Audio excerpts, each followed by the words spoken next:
இந்நாள் நமக்கு கொடுக்கப்பட்டிருந்த வசனம் 2 ராஜாக்கள் 8ஆம் அதிகாரம் 3 வசனங்களை படிக்கிறேன். எலிசா தான் உயிர்ப்பித்த பிள்ளையின் தாயாகிய ஸ்திரீயை நோக்கி, நீ உன் வீட்டாரோடு கூட எழுந்து புறப்பட்டு போய் எங்கேயாகிலும் சஞ்சரி, கர்த்தர் பஞ்சத்தை வருவிப்பார், அது 7 வருஷம் தேசத்தில் இருக்கும் என்று சொல்லி இருந்தான். அந்த ஸ்திரீ எழுந்து தேவனுடைய மனுஷன் சொன்ன வார்த்தையின்படி செய்து தன் வீட்டாரோடும் கூட புறப்பட்டு பெலிஸ்திரன் தேசத்தில் போய் 7 வருஷம் சஞ்சரித்தாள். 7 வருஷம் சென்ற பின்பு அவள் பெலிஸ்தியன் தேசத்தை விட்டு திரும்ப வந்து தன் வீட்டுக்காகவும் தன் வயலுக்காகவும் ராஜாவினிடத்தில் முறையிடும்படி போனாள்.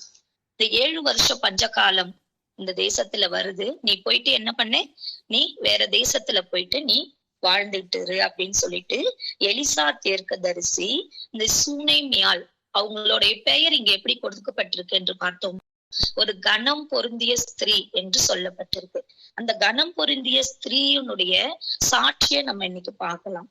இந்த வார்த்தை எலிசா என்ன சொல்றாரு, அந்த ஸ்திரீயோடு சொல்லும் பொழுது அந்த ஸ்திரீ மறு வார்த்தை எதுவுமே பேசாம அவங்க என்ன பண்றாங்க, எழுந்து தன்னுடைய வீட்டாரையும் தன்னுடைய குடும்பத்தாரையும் அழைத்து கொண்டு வேற தேசத்துல போய் எத்தனை வருஷம் இருக்காங்க, 7 வருஷம் பஞ்சகாலம் முடியும் மட்டுமாய் அங்க இருக்காங்க. அவங்க திரும்பி வரும் பொழுது அவங்க யாருக்கிட்ட போய் முறையிடுறாங்கன்னு பார்த்தோமானால் அந்த தேசத்தை ஆளுகிற ராஜாவினிடத்தில் போய் முறையிடுகிறார்கள். அப்ப முறையிடும் பொழுது அந்த ராஜா என்ன பண்றாரு, எலிசாவுடைய ஊழியக்காரனை அழைப்பித்து இந்த ஸ்திரீயை பத்தி அவரு விசாரிக்கிறார். அந்த காரியம் 6வது வசனத்துல கொடுக்கப்பட்டிருக்கு. 2 ராஜாக்கள் 8ஆம் அதிகாரம் 6வது வசனம். ராஜா அந்த ஸ்திரீயை கேட்டதற்கு அவள் அதை அவனுக்கு விவரித்து சொன்னாள். அவர் யாரு கிட்ட விசாரிக்கிறாரு, கேயாசி கிட்ட விசாரிக்கிறாரு. 5வது வசனத்துல எலிசாவுடைய ஊழியக்காரன் கேயாசின் இடத்தில் இந்த ஸ்திரீ இப்படி அவங்களுடைய வயலை அவர்கள் கேட்கிறார்கள், அவர்களுடைய விண்ணப்பம் இப்படியாய் காணப்படுகிறது, அந்த குடும்பத்தாருக்காக அவர் வைத்திருக்கிற அந்த வீடு வயல் எல்லாவற்றையும் அவர்கள் திரும்ப கேட்கும் பொழுது அந்த கேயாசி ராஜாவிடத்தில் பேசிக்கொண்டு இருக்கும் பொழுது அந்த இடத்துல அந்த ஸ்திரீ 5வது வசனம், செத்து போனவனை உயிர்ப்பித்தார் என்பதை அவன் ராஜாவுக்கு அறிவிக்கிற பொழுது ஒரு குழந்தை மரித்து போனது, அந்த வீட்டுல அந்த ஸ்திரீயுடைய குழந்தை மரித்து போனது. இத பத்தி கேயாசி என்ன பண்ற, ராஜாவிடத்துல சொல்லும் போதே அந்த ஸ்திரீ என்ன சொல்றாங்க, அவன் உயிர்ப்பித்த பிள்ளையின் தாயாகி அந்த ஸ்திரீ தன் வீட்டுக்காகவும் தன் வயலுக்காகவும் ராஜாவின் இடத்தில் முறையிட்டாள் என்று சொல்லப்பட்டிருக்கு. அப்ப கேயாசி கிட்ட ராஜா விசாரித்தாலும் ஆனா அந்த ஸ்திரீ என்ன பண்றாங்க, ராஜாவின் இடத்தில் அவங்களுடைய விண்ணப்பத்தை அங்கு வைக்கிறாங்க. தன்னுடைய வீட்டுக்காகவும் தன்னுடைய வயலுக்காகவும் ராஜாவின் இடத்தில் கேட்ட பொழுது அந்த ராஜா அப்பதான் சொல்றாரு, விவரித்து சொன்னாள். அப்ப கேயாசியை விட அவள் பெற்றுக்கொள்ளத்தக்கதான அந்த காரியத்தை, அந்த குடும்பத்துல உயிர் மீட்சி கொடுத்ததுக்கான காரியத்தை, அந்த குழந்தைக்கு உயிர் கொடுத்த காரியத்தை அவளே சொல்லும் பொழுது எப்படியா சொல்லுது வசனம், அவள் அதை அவனுக்கு விவரித்து சொன்னாள். அப்பொழுது ராஜா அவளுக்கு ஒரு பிரதானியை நியமித்து அவளுக்கு உண்டானது எல்லாவற்றையும் அவள் தேசத்தை விட்டு போன நாள் முதல் இதுவரைக்கும், எத்தனை வருஷம், 7 வருஷத்துக்கு முன்பாக அவள் தேசத்தை விட்டு போன நாள் முதல் இதுவரைக்கும் உண்டான எல்லாவற்றையும் அந்த வயலின் வருமானம் அனைத்தையும் அவளுக்கு கிடைக்கும்படி செய் என்றான். ஒரு உலகத்தை ஆளுகிற ராஜா அவரு சொல்றாரு, 7 வருஷத்துக்கு முன்னாடி அவர் விட்டு போன எல்லாத்தையும் அவளுக்கு திரும்ப கொடு, அவ வயல்ல எவ்வளவு வருமானம் வந்ததோ எல்லாத்தையும் அவளுக்கு நீ திரும்ப கொடு அப்படி என்று சொல்லி இதே வார்த்தையில கேயாசி போயிட்டு ராஜாவின் இடத்தில் முறையிட்ட போது இவளுக்கு எல்லாமே ரெட்டத்தனையா திரும்ப கிடைச்சிருக்க வாய்ப்பு கிடையாது. ஏன்னா அவ போயிட்டு ராஜா விசாரிக்கும் போது கேயாசி 2 வார்த்தையில முடிச்சிருப்பாரு. எலிசா தீர்க்கதரிசி அவர் ஒரு வீட்டுல போய் தங்கினாரு, அந்த வீட்டுல அந்த குழந்தை மரித்து போனது, அந்த குழந்தையை எலிசா ஜெபம் பண்ணி உயிர்ப்பித்தார் அப்படின்னு சொல்லப்பட்டிருக்கும். ஆனால் இந்த ஸ்திரீயானவள் ராஜாவினிடத்தில் முன்பாக போய் நின்று தன்னுடைய விண்ணப்பத்தை, வேண்டுதலை ராஜாவினிடத்தில் தன்னுடைய வாயினால் அறிக்கையிட்டு சொல்றான். என்னுடைய தேசத்துல நான் இந்த ராஜாவுடைய தேசத்துல நான் குடியிருந்தேன், என்னுடைய வீடு இங்க இருக்கு, என்னுடைய குடும்பம் இங்க இருந்துச்சு, என்னுடைய வயல் இங்க இருந்துச்சு, எனக்கு இது திருப்பி கொடுக்கும்படியா ராஜா இந்த காரியங்களை எல்லாம் அவளுக்கு நேருக்கு நேராய் நின்று விசாரிக்கிறார். அப்ப ஒரு உலக ராஜாவே அந்த சகோதரின் இடத்துல அவ்வளவாய் விசாரிக்கும் பொழுது நம்முடைய ஆண்டவராகிய தேவனானவர் அனுதினம் நம்மை விசாரிக்க சித்தமுள்ளவராய் இருக்கிறார். எத்தனை பேர் நம்ம விசுவாசிக்கிறோம்? ஆண்டவர் சமூகத்துல கூடி இருக்கிறோம், நம்ம ஆமேன்னு சொல்லுவோமா? தன்னுடைய இருதயத்தில் அவள் தைரியத்தை ஏற்படுத்தி கொண்டு தன்னுடைய ராஜாவிற்கு முன்பாக போய் தன்னுடைய எல்லா விதமான சாட்சியை அங்கு சொல்லும்படியாய் காணப்படுகிறது. இந்த காரியம் எப்படிப்பட்டதான சாட்சி அவள் சொல்லும்படியாய் காணப்பட்டது என்றோமானால் 2 ராஜாக்கள் 4ஆம் அதிகாரத்தை நாம் திருப்பிக் கொள்வோம். அதில் 8வது வசனம்.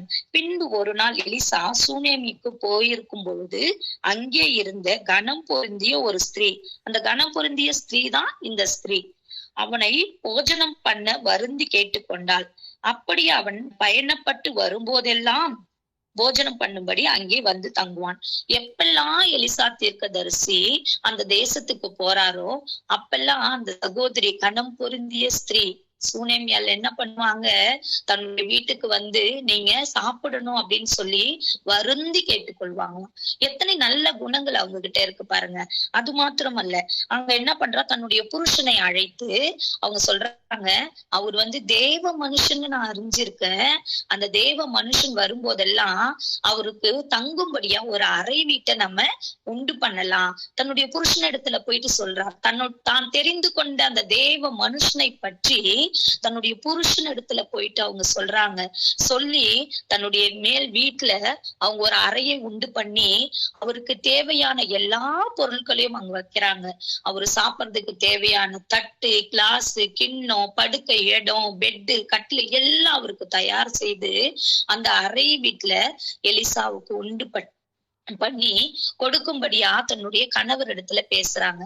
ஆனா அந்த குடும்பத்துல ஒரு குறைவு. என்ன குறைவு என்று பார்த்தோமானால், அந்த குறைவு அவளுக்கு பெருசா தெரியல. ஆனா தேவ மனுஷன் அங்க தங்க வேண்டும் என்று சொல்லி மனவாஞ்சியோடு அந்த எல்லா காரியத்தையும் ஆயத்தப்படுத்தி அந்த மனுஷனை அங்க தங்க வைக்கும் போது எலிசா என்ன பண்றாரு, தன்னுடைய வேலைக்காரனை அழைத்து சூனேமியால கூப்பிடு, அவங்களுக்கு என்ன குறைவு இருக்கிறது என்று கேள். 13வது வசனத்துல எப்படியா சொல்றார், அவங்களுக்கு என்ன குறைவு இருக்கிறது? நல்ல வீடு இருக்கு, நிலம் இருக்கு, கணவர் இருக்காரு, சூனேமியால் நமக்காக இவ்வளவு தூரம் ஆயத்தப்படுத்தி வச்சிருக்காங்க. ஆனாலும் அவங்களுக்கு ஏதோ ஒரு குறைவு இருக்கலாம் இல்லையா? அத நான் என்ன பண்றேன், அவங்களுக்கு என்ன குறைவுன்னு கேட்டு நான் ராஜா கிட்ட போயிட்டு கூட நான் பேசட்டுமா, உனக்கு என்ன குறைவு இருக்கு அப்படின்னு சொல்லிட்டு கேட்கும்படியா கேயாசியின் இடத்துல அவர் சொல்றாரு. அப்ப சூனேமியால் அவர் மத்தியில நின்னு சொல்றாங்க, எனக்கு பிள்ளை இல்லாமல் நான் இருக்கிறேன், எனக்கு எல்லா பாக்கியமும் இருந்தாலும் வயல் இருக்கு, வீடு இருக்கு, எல்லாமே இருக்கு, ஆனா எனக்கு என்ன இல்ல, எனக்கு ஒரு பிள்ளை இல்லை, என்னுடைய கணவர் வயது முதிர்ந்தவரா இருக்கிறாரு, ஆனாலும் எனக்கு ஒரு பிள்ளை இல்லை அப்படின்னும் போது அந்த ஆசீர்வாதம் அங்கு குறைவுபட்டு இருக்கிறது எலிசா உணர்ந்து அந்த சகோதரிக்கு ஒரு உற்பத்தி காலத்துல நீ ஒரு குமாரனை பெற்றெடுப்பாள் என்று சொல்லி அவரு ஜெபித்து ஆசீர்வாதம் பண்றாரு. அப்படி பண்ணும்போது ஒரு குமாரன் பிறக்கிறான். பிறந்த அந்த குமாரனும் கொஞ்ச காலம் சென்ற பின்பு அவன் மரித்து போனவனாய் காணப்படுறான். 4ஆம் அதிகாரம் 34வது வசனத்துல வரும்பொழுது அந்த குழந்தை மரித்து போனதை எலிசா கண்டு கிட்ட போய் தன் வாய் பிள்ளையின் வாயின் மேலும் தன் கண்கள் அவன் கண்களின் மேலும் தன் உள்ளங்கைகள் அவன் உள்ளங்கைகள் மேலும் படும்படியாக அவன் மேல் குப்புற படுத்துக் கொண்டான். இதை யோசிச்சு பாருங்களேன், இவ்வளவு ஒரு வித்திரமான காரியம். ஒரு சிறு குழந்தை மரிச்சு போச்சு. எலிசா தீர்க்கதரிசி எவ்வளவு வயது முதிர்ந்தவர், அவர் எந்த அளவுக்கு உயரமா இருந்திருப்பாரு, அவர் கை கால்கள் எப்படி நீட்டா இருந்திருக்கும். ஆனாலும் அவருடைய கண்கள் அந்த பிள்ளையின் மீது வைக்கப்பட்டது, அவருடைய கரங்கள் அந்த பிள்ளையின் கரங்களோடு சேர்க்கப்பட்டது, அவருடைய கால்கள் அந்த பிள்ளையின் கால்களோடு சேர்க்கப்பட்டதுன்னா எலிசா தீர்க்கதரிசி தேவ மனுஷன் தன்னை எப்படி ஒடுக்கி அந்த பிள்ளையின் மீது படுத்து ஜெபித்திருப்பார்.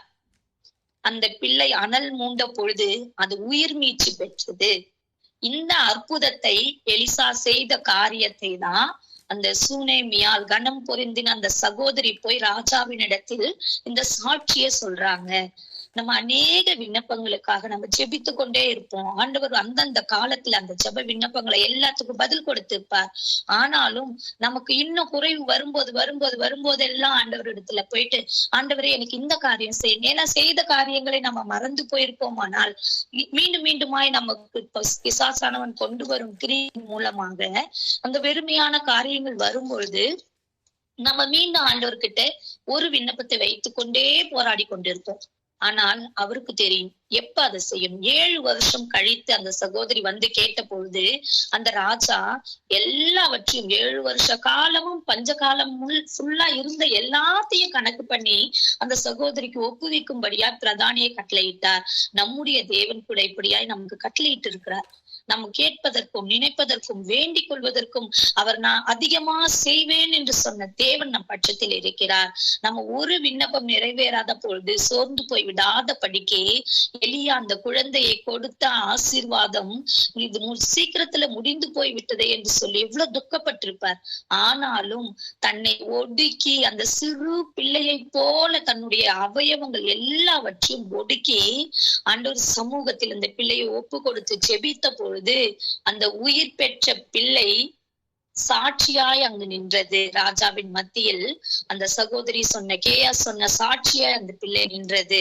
இந்நாள்ல கூட நம்ம எல்லாருமே ஜெபிக்க வந்திருக்கிறோம். நம்மளுடைய ஜெபங்கள் நமக்காக அவர் செய்த காரியங்களை குறித்து எல்லாரிடத்திலும் போயிட்டு நம்ம சொல்றோமா? நம்ம சாட்சியின் நேரத்துல நம்ம சொல்றோம், இங்க சொல்றோம். அதை ஏன் நம்ம வீட்டுல இருக்கிற கணவருக்கு, பிள்ளைகளுக்கு, இல்ல மற்ற அக்கம் பக்கத்துல இருக்கிறவங்களுக்கு அந்த சாட்சிகளை போய் நம்ம சொல்றோமா? நம்ம ஆராய்ந்து பார்ப்பவர்களாய் காணப்படுறோம். அதே போல இது சொன்னா மத்தவங்க ஏத்துப்பாங்களா, என்ன நினைப்பாங்க அப்படிலாம் நினைக்கல. தைரியமா போய் நின்று ராஜாவின் இடத்தில் சொன்னா. அதே போல தைரியமா தன்னுடைய கணவர் இடத்துல போய் அந்த பரிசுத்தவானுக்காக ஒரு அறையை ஆயத்தப்படுத்த வேண்டும் என்று சொன்னார். அதன் மூலமாக தான் அந்த சகோதரியின் பெயர் கனம் பொருந்தின ஸ்திரீ என்று சொல்லப்பட்டது. இப்படியாய் செய்ய வேண்டிய காரியம் என்ன என்று கேட்ட பொழுது அவளுடைய விண்ணப்பம் அங்கு நிறைவேற்றப்பட்டது. அந்த பிள்ளைக்கு உயிர் மீட்சும் கொடுக்கப்பட்டது. இதோடு மாத்திரமல்ல, நாம் ஜெபிக்கும் பொழுதெல்லாம் நம்ம விசுவாசத்தோட ஜெபிக்கிறோம். அந்த விசுவாசத்தோடையே ஆண்டவர் சமூகத்துல நம்ம காணப்படணும். அப்படி காணப்படும் பொழுது ஆண்டவர் நம்மளுடைய விசுவாசத்தை வர்த்திக்கும்படியாக நமக்காக நாம் ஜெபிக்கும் பொழுது எப்படி ஜெபிக்கிறோம், மற்றவர்களுக்காக நாம் ஜெபிக்கும் பொழுது நம்ம எப்படி ஜெபிக்கிறோம், இது எல்லாத்தையும் அவர் கண்கள் காண்கிறது. இப்படியாய் சொல்லப்பட்டிருக்கு. நம்மளுடைய விண்ணப்பங்கள் எப்படியாய் அவருக்கு ஏறெடுக்கப்படுகிறது என்று மத்தேயு 6ஆம் அதிகாரம் 6வது வசனத்துல கூட, நீயோ ஜெபம் பண்ணும் பொழுது உன் அறை வீட்டுக்குள் பிரவேசித்து உன் கதவை பூட்டி அந்தரங்கத்தில் இருக்கிற உன் பிதாவை நோக்கி ஜெபம் பண்ணு. அப்பொழுது அந்தரங்கத்தில் பார்க்கிற உன் பிதா வெளியரங்கமாய் உனக்கு பலன் அளிப்பார். அப்ப அந்தரங்கத்தில் பார்க்கிற பிதா நம்மளுடைய இருதயத்துல, இந்த இருதயமாகிய அந்த அறை வீட்டுக்குள்ள ஆண்டவருக்காக ஒரு அறையை, மேல் வீட்டை நாம் உண்டு பண்ணி இருக்கிறோமா? அந்த அறைக்குள்ளாய் போய் நம்ம ஜெபிக்கும் பொழுது ஆண்டவர் வெளியரங்கமாய் நமக்கு பதில் கொடுப்பேன் என்று சொல்றார். இந்த வெளியரங்கமான பதில் சூனேமியாளுக்கு கொடுக்கப்பட்டது. அதனாலதான் அவங்க போயிட்டு என்ன பண்ணாங்க, அவங்களுடைய அறை வீட்டுக்குள்ள பூட்டின அந்த குழந்தையுடைய உயிர் மீட்சை பெற்றுக்கொள்ளும்படியா அங்க எலிசா பண்றாரு. அந்த அறை வீட்டை பூட்டிட்டு தன்னை ஒடுக்கி ஜெபிக்கிறார். அந்த இடத்துல அந்த குழந்தையும் எலிசாவும் மாத்திரம் இருந்தாங்க. நம்முடைய சமூகத்துல எலிசாவை போல தேவ மனுஷன் அல்ல, தேவாதி தேவனே நம்மளுடைய சமூகத்தில் இருக்கிறார். நம்மளுடைய அறை வீட்டுக்குள்ளாக இருக்கிறார். அவரை நாம் பார்க்கும் பொழுது நம்மளுடைய அறை வீடு எப்படி பரிசுத்தமாக்கப்பட்டதாய், ஆண்டவருக்கு ஆயத்தப்படுத்தின வீடாய், பரிசுத்தம் உள்ள வீடாய், எல்லாவித கரைத்திரை அற்ற வீடாய் காணப்படும் பொழுது எலிசாவின் ஜெபத்திற்கு பதில் கொடுத்த தேவன் நமக்கும் பதில் கொடுக்க சித்தம் உள்ளவராயிருக்கிறார். அவள் ஒப்பு கொடுத்தாள். எல்லாம் இழந்து போன தேவ மனுஷனுடைய வார்த்தைக்கு 7 வருஷம் ஒப்பு கொடுத்து தன்னுடைய குடும்பத்தாரோடு கிளம்பி வேற தேசத்துக்கு போனா. அவ எப்படி சஞ்சரிச்சிருப்பான்னு நமக்கு தெரியாது. எப்படிப்பட்டதான குறைவுகள் அவளுக்கு வந்திருக்கும்னு தெரியாது. ஆனா திரும்பி வந்த பொழுது அந்த குறைவை எல்லாம் ஆண்டவர் நிறைவாய் கொடுத்தார். நம்ம விசுவாசத்தோடு ஜெபிக்கலாம். அந்த பஞ்ச காலத்தில் சூனேமியாளுக்கு எலிசாவின் மூலமாய் கொடுக்கப்பட்ட வார்த்தைக்கு செவி கொடுத்த பொழுது அவளுடைய எல்லா விதமான பஞ்சங்களும் தீர்ந்து அவள் இரட்டத்தனியாய் எல்லாவற்றையும் 7 வருஷம் இழந்து போன எல்லாவற்றையும் பெற்றுக்கொண்டாள். அது மாத்திரமல்ல, தன்னுடைய பிள்ளையின் உயிர் மீட்சி கூட அவள் பெற்றுக்கொண்டாள். உயிரோடு இருக்கும் அந்த பிள்ளையின் சந்ததி இன்னும் அதிகமாய் வளரும்படியாய் இன்னும் அவள் தேவ மனுஷனுடைய வார்த்தைக்கு செவி சாய்த்து எல்லாவற்றையும் பெற்றுக்கொண்டதை நாம் இங்கு பார்க்கிறோம். ஆண்டவர் சமூகத்துல ஒப்பு கொடுக்கும் பொழுது அந்த கனம் பொருந்தின சாட்சிகளை ஆண்டவர் எதிர்பார்த்தவராய் இருக்கிறார்.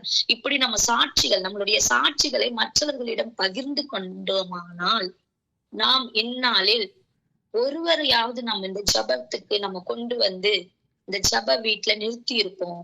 நம்முடைய ஜப வீடு தான், நம்மளுடைய ஜபங்கள் தான், நம்மளுடைய ஜப குரூப் தான். இது ஒரு குடும்பம். நம்ம ஒருவருக்காக ஒருவர் பாரத்தோட நம்ம ஜெபிக்கிறோம். நம்மளுடைய பாரத்தை ஆண்டவர் அறிந்து பதில் கொடுக்கிறார். எத்தனை சாட்சி நம்ம பாக்குறோம். வருஷம் நம்ம சீட்ஸ் ஆஃப் ரெவியூடைய சாட்சிகளை நம்ம பாக்குறோம். பகிர்ந்து கொள்ளும் போது அவ்வளவு மனமகிழ்ச்சியா இருக்கு. அது போல மற்றவர்களும் வந்து இங்க அமர்ந்து ஆண்டவருடைய சமூகத்தில் கேட்டுக்கொண்ட விண்ணப்பத்திற்கு ஆண்டவர் பதில் கொடுத்து அவர்கள் சாட்சியாய் கூறும் பொழுது நமக்கு எவ்வளவு சந்தோஷமா இருக்கும். ஆண்டவருக்கு எவ்வளவு சந்தோஷமா இருக்கும். ஒரு ஆத்துமா ரட்சிக்கப்பட்டால் பரலோகத்தில் பரம சந்தோஷம் அடைவேன் என்று ஆண்டவர் சொல்கிறார். இந்த பரம சந்தோஷத்தை அவருக்கு நாம் கொடுக்கும்படியானவர்களாய் காணப்படுவோமாக. இந்த 3 காரியங்களை அந்த கனம் புரிந்தின ஸ்திரீ செய்தால், தன் கணவரிடம் தேவ மனுஷனுக்காக பேசினாள். 2வது காரியம், எலிசாவுக்கு ஒரு மேல் வீட்டை ஆயத்தப்படுத்தினாள். 3வது காரியம், ராஜாவினிடத்தில் போய் தன்னுடைய சாட்சியை சொன்னாள். அதனால அவ என்ன பண்ணா, அந்த வீட்டை ஆயத்தப்படுத்தினதுக்காக இழந்து போன தன்னுடைய பிள்ளையை உயிர் பெறும்படியாக அங்க அற்புதத்தை ஆண்டவர் உண்டு பண்ணினார். தன்னுடைய கணவனிடத்தில் அவ பேசினதின் நிமித்தமாய், அதே போல ராஜாவினிடத்தில் போய் தன்னுடைய சாட்சி சொன்னதுக்காக அவள் 7 வருஷம் இழந்து வாழ்ந்த எல்லாவற்றையும் தன்னுடைய குடும்பத்தாருக்காக மீட்டு கொடுத்தாள். நம்ம இப்படியாய் அந்த சகோதரி கனம் பொருந்தின சகோதரியாய் காணப்பட்டது போல, சகோதரனாக இருந்தாலும் சகோதரியாக இருந்தாலும் எலிசாவின் வார்த்தைக்கு அந்த சகோதரி கீழ்ப்படிந்தது போல, நம் தேவாதி தேவன், ராஜாதி ராஜா, கர்த்தாதி கர்த்தா, அவருடைய வார்த்தைக்கு நாம் ஒவ்வொரு நாளும் செவி கொடுத்து கொண்டே வருகிறோம். ஒவ்வொருத்தவங்க மூலமா ஆண்டவர் நம்மோடு பேசி கொண்டிருக்கிறார். நம்மளுடைய தனி அறை வீட்டில் பூட்டி ஜெபிக்கும் பொழுது கூட அவர் நம்மோடு பேசுகிற தேவனாய் இருக்கிறார். இந்த வார்த்தைகள் அவருக்கு, நம்முடைய வார்த்தைகள் அவரிடத்தில் போகும் பொழுது எலிசாவை போல தன்னை ஒடுக்கி கண்ணீரோடும் தன்னுடைய சிறு பிள்ளையை போல நம்ம எல்லாவற்றையும் மறந்து ஆண்டவர் இடத்துல, அப்பா எனக்காக நீங்க செய்யுங்கப்பா அப்படின்னு கேட்கும் பொழுது ஆண்டவர் கண்டிப்பா நம்மளுடைய காரியங்களை இரட்டத்தனையாய் திருப்பி கொடுக்கும்படியான காரியங்களை அவர் செய்வார். விசுவாசத்தோடு நம்ம ஜெபத்துக்கு நேராக கடந்து போகலாம். நாமும் கூட அவருடைய சமூகத்தில் கனம் பொருந்தின ஸ்திரீகளாய் மாற தேவன் தாமே நமக்கு உதவி செய்வாராக. கர்த்தர் தாமே இந்த வார்த்தைகளை ஆசீர்வதித்து கொடுப்பாராக. ஆமேன்.